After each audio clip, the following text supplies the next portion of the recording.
그 노무현 패러다임을 뛰어넘었어요.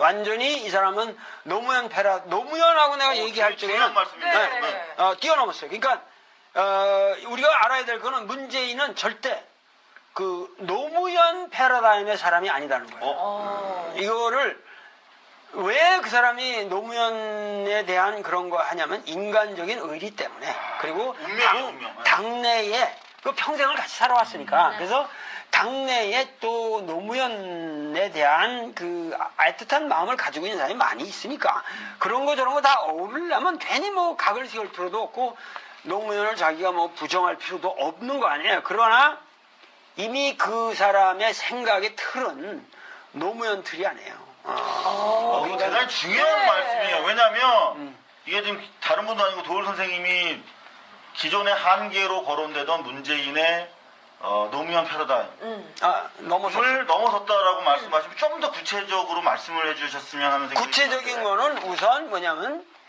노무현은 그 미국과의 관계에서도 처음에 자기가 사진 찍으러 가지 않겠다. 그럼 미국에 내가 굴종적인 모습을 보이지 않겠다라고 그랬는데 그것을 실천을 못했거든요. 그런데 이런 문제에서 문재인은 확고합니다. 나는 미국 중심으로 정치를 할 생각 없다.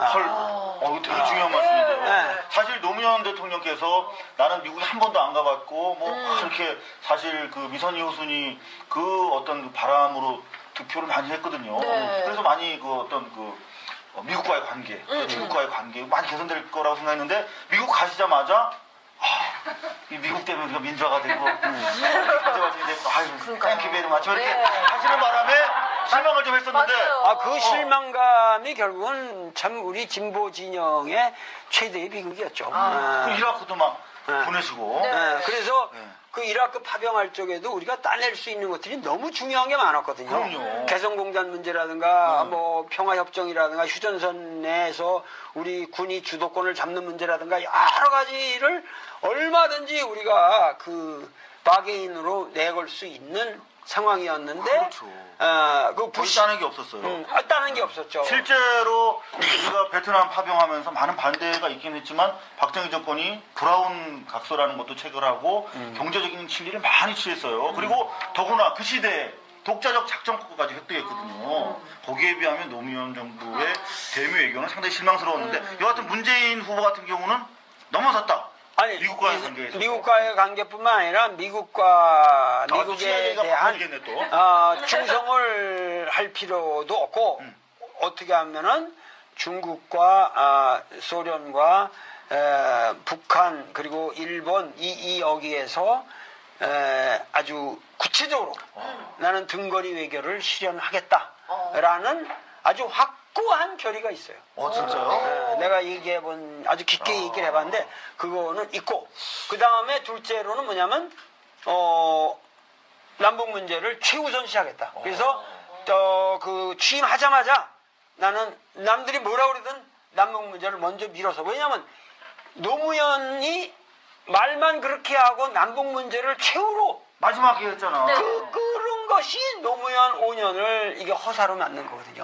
먼저 그거를 앞에서 했으라면은 이게 모든 게 달라졌거든요. 그러니까 그때 그 당선될지 몰랐다고 그랬어요. 운명이라는 책에 나오잖아요. 그러니까 당선될지 몰라서 준비를 못한 거야. 그래서 이 사람 보면은 그거를 바꿔야 된다. 제일 먼저 갖고 와가지고 거기서 이니셔티브를 잡아야만 이 5년 동안의 모든 정책이 일사불란하게 갈 수 있다. 저는 이거를 마음속에서 확고하게 반성하고 있습니다. 그러니까 그거는 확실해요. 그리고 저 같은 경우는 사실 참여정부 때 삼성을 위주로 한 재벌들의 이른바 그 독재, 자본 독재에 대해서 거론을 하다가 저 형도 먹고 그랬잖아요. 지령도. 근데 그 과정에서 사실 청와대에서 상당히 좀 반대하고 압박을 한 경우가 있거든요. 그래서 그것 때문에 문재인 후보가 참 여러모로 훌륭하신 분인데 혹시 삼성을 위주로 한 재벌 개혁에 대해서는 어떠실까? 사실 이거 많이 궁금하거든요. 저도 궁금해요. 이 사람은 재벌 규제에 관해서도 재벌이 과도하게 이런 중소기업이라든가 이런 것에를 이렇게 완전히 묵살시키고 독주하는 이러한 모든 현상을 확고하게 제재하겠다는 아주 결의가 있어요. 삼성도? 그래서 삼성뿐만 아니라 모든 그 기업이 우리 그 복지국가형의 실현을 위해서 이제는 기업들이 희생해야 된다 하는 생각이 확고하게 있어요. 그건 내가 아주 보장합니다. 야!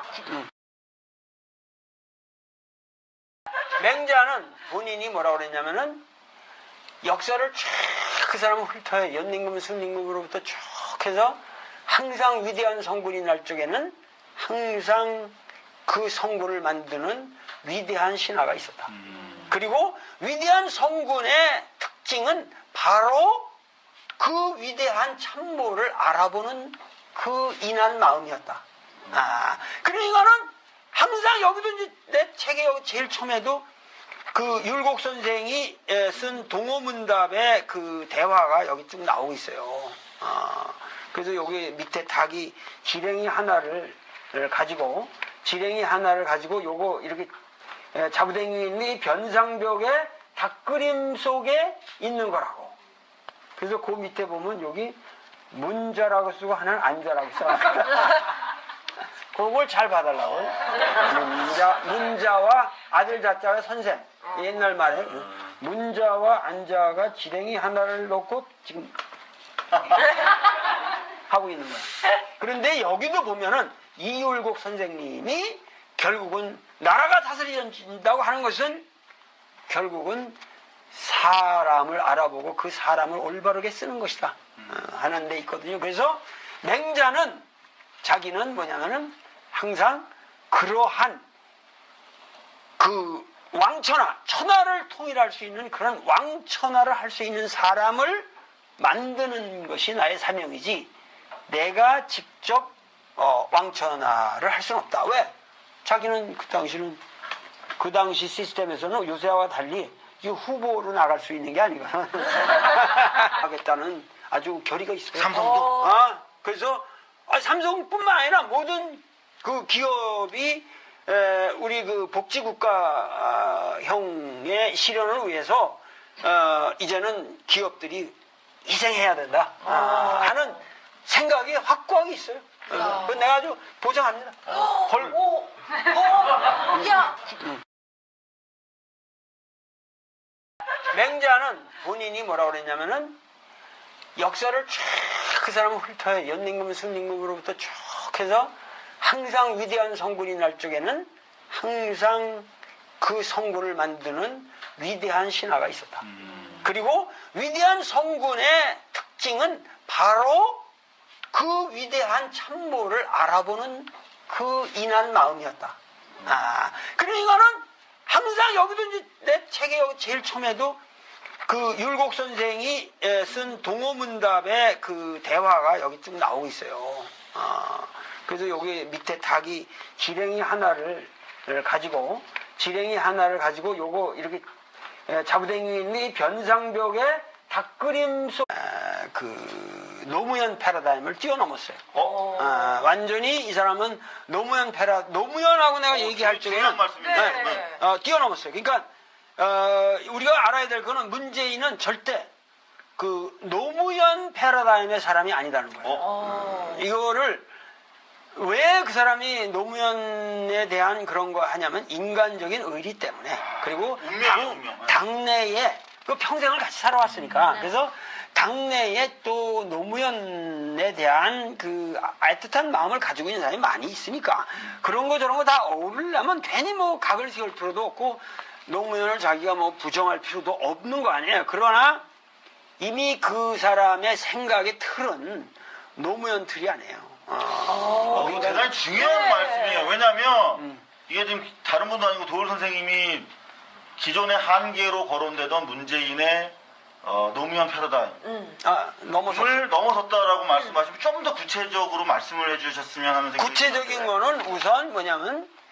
노무현은 그 미국과의 관계에서도 처음에 자기가 사진 찍으러 가지 않겠다. 네. 그럼 미국에 내가 굴종적인 모습을 보이지 않겠다. 다운 각서라는 것도 체결하고 경제적인 실리를 많이 취했어요. 그리고 더구나 그 시대에 독자적 작전국까지 획득했거든요. 거기에 비하면 노무현 정부의 대미 외교는 상당히 실망스러웠는데 여하튼 문재인 후보 같은 경우는 넘어섰다. 아니, 미국과의 관계에서. 미국과의 관계뿐만 아니라 미국과 또 미국에 취향이가 대한 바뀌겠네, 또. 충성을 할 필요도 없고 어떻게 하면은 중국과 소련과 북한 그리고 일본 이 여기에서 아주 구체적으로 나는 등거리 외교를 실현하겠다라는 아주 확고한 결의가 있어요. 진짜요? 내가 아주 깊게 얘기를 해봤는데 그거는 있고 그 다음에 둘째로는 뭐냐면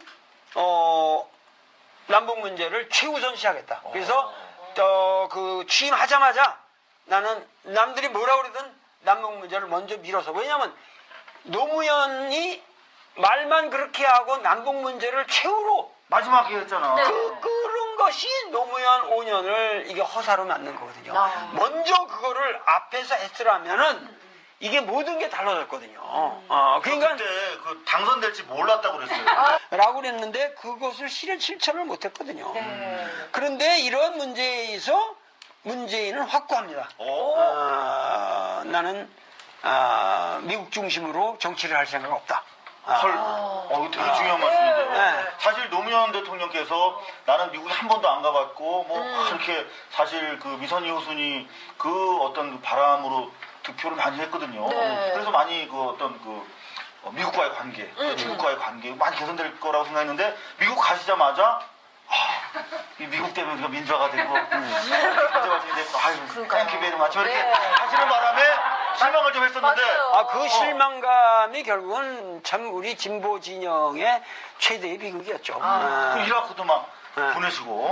그래서 그 이라크 파병할 쪽에도 우리가 따낼 수 있는 것들이 너무 중요한 게 많았거든요. 그럼요. 개성공단 문제라든가 뭐 평화협정이라든가 휴전선 내에서 우리 군이 주도권을 잡는 문제라든가 여러 가지를 얼마든지 우리가 그 바게인으로 내걸 수 있는 상황이었는데 그렇죠. 그 따는 게 없었어요. 따는 게 없었죠. 실제로 우리가 베트남 파병하면서 많은 반대가 있긴 했지만 박정희 정권이 운명이라는 책이 나오잖아요. 그러니까 당선될 줄 몰라서 준비를 못한 거야. 그래서 이 사람 보면은 그걸 바꿔야 된다. 제일 먼저 갖고 와가지고 거기서 이니셔티브를 잡아야만 이 5년 동안의 모든 정책이 일사불란하게 갈 수 있다. 준비가 저는 됐네. 이거를 마음속에서 확고하게 반성하고 있습니다. 그러니까 그거는 확실해요. 그리고 저 같은 경우는 사실 참여정부 때 삼성을 위주로 한 재벌들의 이른바 그 독재, 그 자본 독재에 대해서 거론을 하다가 저 형도 먹고 그랬잖아요. 지령도. 근데 그 과정에서 사실 청와대에서 상당히 좀 반대하고 압박을 한 경우가 있거든요. 그래서 그것 때문에 문재인 후보가 참 여러모로 훌륭하신 분인데 혹시 삼성을 위주로 한 재벌 개혁에 대해서는 어떠실까? 사실 이거 많이 궁금하거든요. 저도 궁금해요. 근데 어떤 이 사람은 재벌 규제에 관해서도 재벌이 과도하게 이런 그 중소기업이라든가 이런 것에를 이렇게 완전히 묵살시키고 독주하는 이러한 모든 현상을 확고하게 제지하고